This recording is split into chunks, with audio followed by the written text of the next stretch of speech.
Olá! O que você está procurando?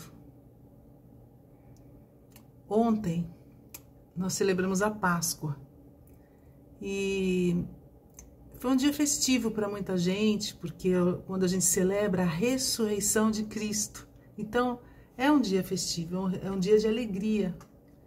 Mas nem todo mundo estava feliz, não, porque nós temos passado por momentos de muitas lutas, muitas perdas de entes queridos, perdas de trabalho, perdas diversas, que às vezes é como luto também, sabe?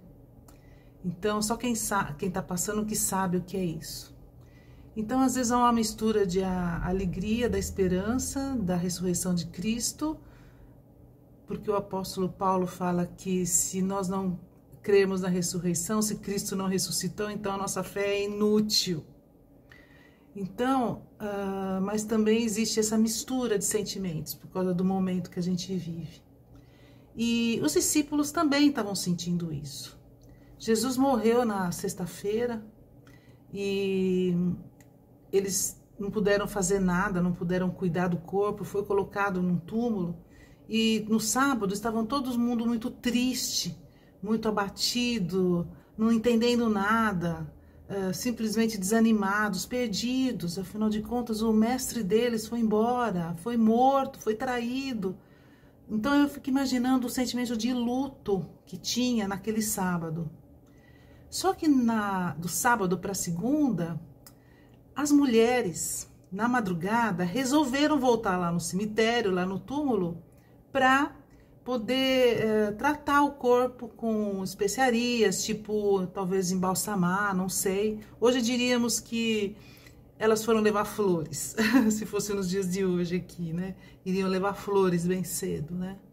Cuidar do jardim, em volta do túmulo, essas coisas. E quem foi? Foi Maria Madalena, Maria, mãe de Tiago, e a Joana, 3 mulheres.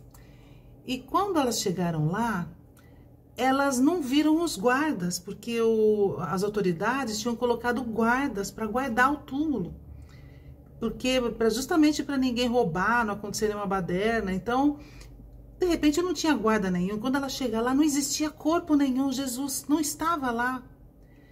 E elas entraram em desespero. O que foi que aconteceu? Nisso apareceram 2 anjos sentados ali no túmulo e falou para elas: por que vocês estão procurando o vivo no meio dos mortos? Você não lembra que Jesus falou que isso iria acontecer com ele? Que ele iria morrer e depois ressuscitar? Pois é, e aconteceu, ele ressuscitou. Aí elas lembraram de tudo que Jesus tinha dito. Que coisa, né? Como a gente esquece das promessas. Na hora da dor, do sofrimento, a gente acaba esquecendo daquilo que Deus já mostrou pra gente, das promessas que Ele deu.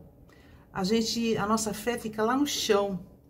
É difícil. E elas também esqueceram daquilo. Mas quando os anjos lembraram das palavras, aquilo, então Ele está vivo. Aí elas saíram correndo para chamar os discípulos bem cedinho. Quando chegou lá, ela contou para eles.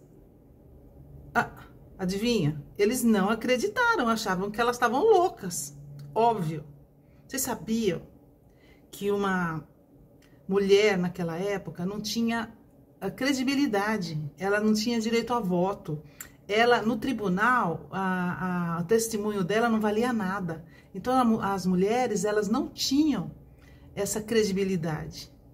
E não era diferente ali. Então, eles não acreditaram. E também era uma história tão louca, né?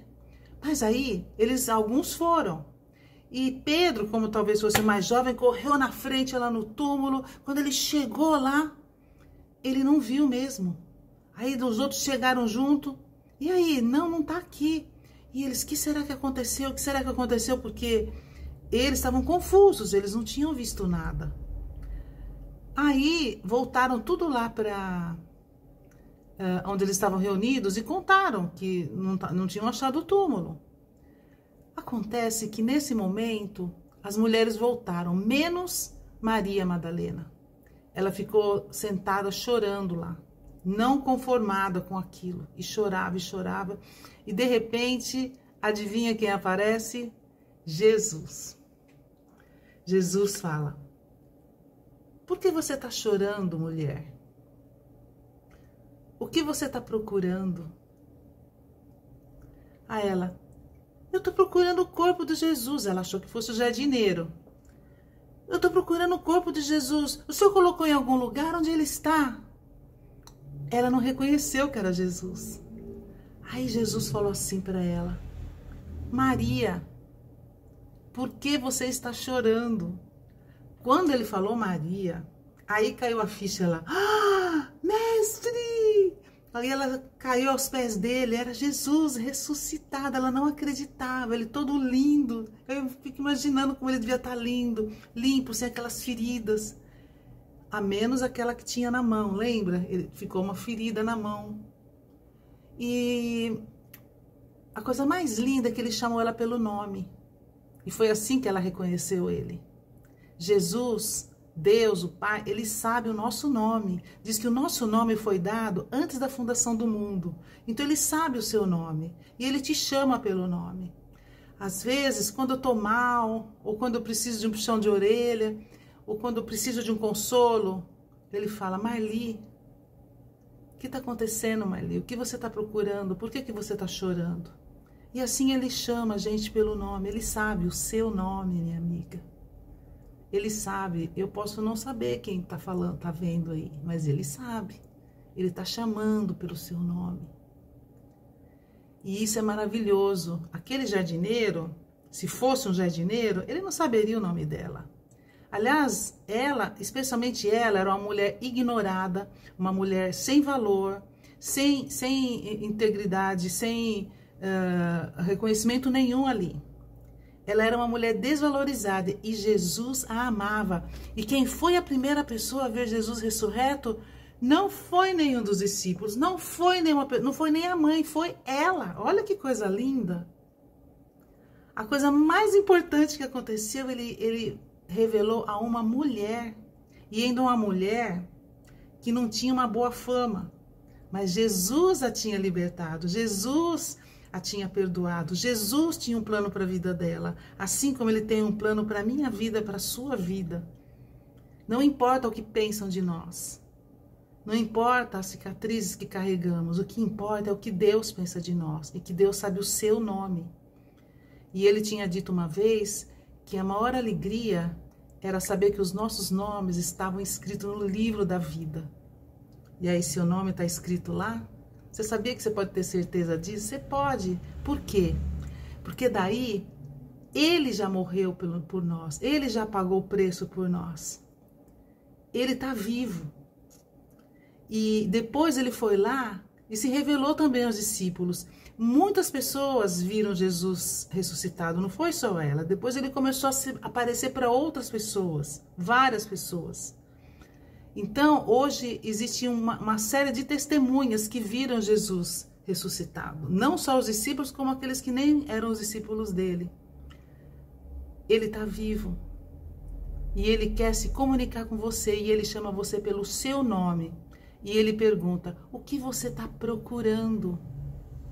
Se você está procurando alguém para preencher esse vazio dentro de você, esse vazio que ficou pela perda de alguém, ou vazio que ficou por a perda de algo, aí você procura, tenta preencher com outra pessoa, tenta preencher com muito trabalho, com estudos, com títulos, com filhos.